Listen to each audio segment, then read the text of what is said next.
پھر سورہ مائدہ کے رکو نمبر 9 یعنی آیت نمبر 33 میں جب ہم دیکھتے ہیں تو وہاں پر تذکرہ ہے بنی اسرائیل کی سرکشی کا، ان کی نافرمانی کا۔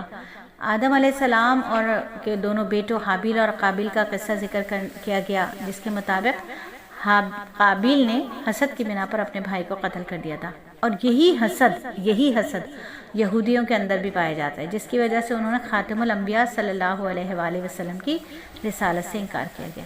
اسی قصے کی مناسبت سے ڈاکوؤں، باغیوں اور زمین میں فساد پھیلانے والوں کی سزا ذکر کی گئی، یعنی کسی کو سولی پر چڑھایا جائے گا، کسی کو قتل کیا جائے گا، کسی کے ہاتھ پاؤں الٹی جانب سے کاٹ دیے جائیں گے۔ اللہ فرماتے ہیں جو لوگ اللہ اور اس کے رسول سے لڑائی کرتے ہیں، زمین میں فساد مچاتے پھرتے ہیں، پھر ان کی سزا یہی ہے کہ انہیں قتل کر دیا جائے یا سولی پر چڑھا دیا جائے، یا ان کے ہاتھ پاؤں مخالف سمتوں سے کاٹ ڈالے جائیں، یا انہیں زمین سے دور کر دیا جائے۔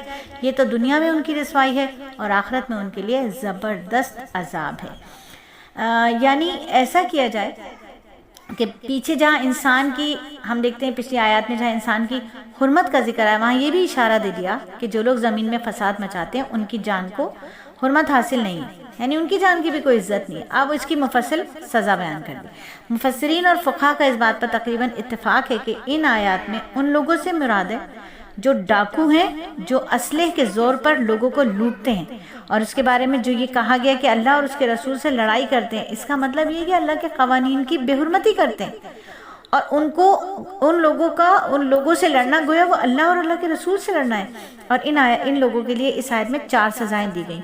ان سزاؤں کی جو تشریح ہے وہ امام ابو حنیفہ رحمہ اللہ نے فرمائی کہ اگر ان لوگوں نے کسی کو قتل کیا ہو مگر مال لوٹنے کی نوبت نہ آئی ہو تو انہیں قتل کیا جائے گا، مگر یہ قتل کرنا حد شرعی کے طور پر ہوگا، قصاص کے طور پر نہیں ہوگا۔ اس کا نتیجہ یہ ہوگا کہ اگر مقتول کے وارث معاف کرنا چاہیں تو اس کی معافی نہیں ہوگی، اور اگر ڈاکوؤں نے کسی کو قتل بھی کیا اور مال بھی لوٹا ہو تو انہیں سولی پر لٹکا کر ہلاک کیا جائے گا۔ اگر مال لوٹا ہو اور کسی کو قتل نہ کیا ہو تو ان کا دایاں یعنی سیدھا ہاتھ اور الٹا پاؤں کاٹا جائے گا۔ اگر انہوں نے لوگوں کو صرف ڈرایا دھمکایا ہو، مال لوٹنے کی نوبت نہ آئی ہو، نہ کسی کو قتل کرنے کی نوبت آئی ہو، تو 4تھی سزا دے دی جائے، جس کی تشریح انشاءاللہ اگلی آیات میں ہم پڑھیں گے۔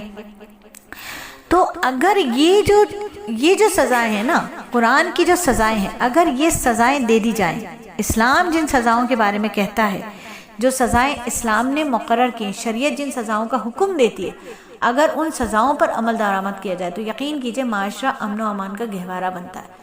پھر کہیں چوری نہیں ہوتی، پھر کہیں ڈاکہ نہیں ہوتا، پھر کہیں زناکاری نہیں ہوتی، کہیں بدکاری نہیں ہوتی۔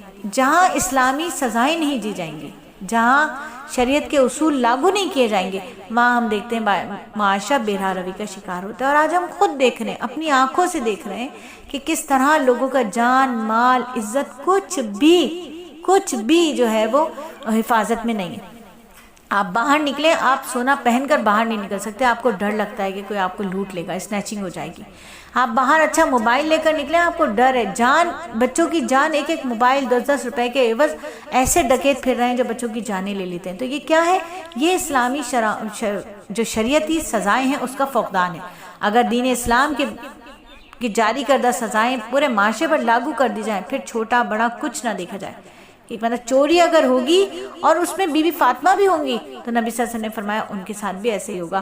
یعنی کیوں کہ یہ دین اسلام ہے۔ اسلام کا یہ پہلو سب سے زیادہ حسین ہے کہ اسلام عدل اور مساوات پر کام کرتا ہے۔ انصاف کے تقاضے یہی ہیں کہ چور کو اس کے کیے کی سزا دی جائے، ڈاکو کو اس کے کیے کی سزا دی جائے، خون کا بدلہ خون، آنکھ کا بدلہ آنکھ، ٹانگ کا بدلہ ٹانگ، مال کا بدلہ مال، عزت کا بدلہ عزت ہو۔ تو یہ تمام شریعت کے حساب سے اگر سزائیں دی جائیں تو معاشرہ امن و امان کا گہوارہ بن جاتا ہے۔ تو اس طرح ہمارا رکو نمبر 9 کمپلیٹ ہوتا ہے۔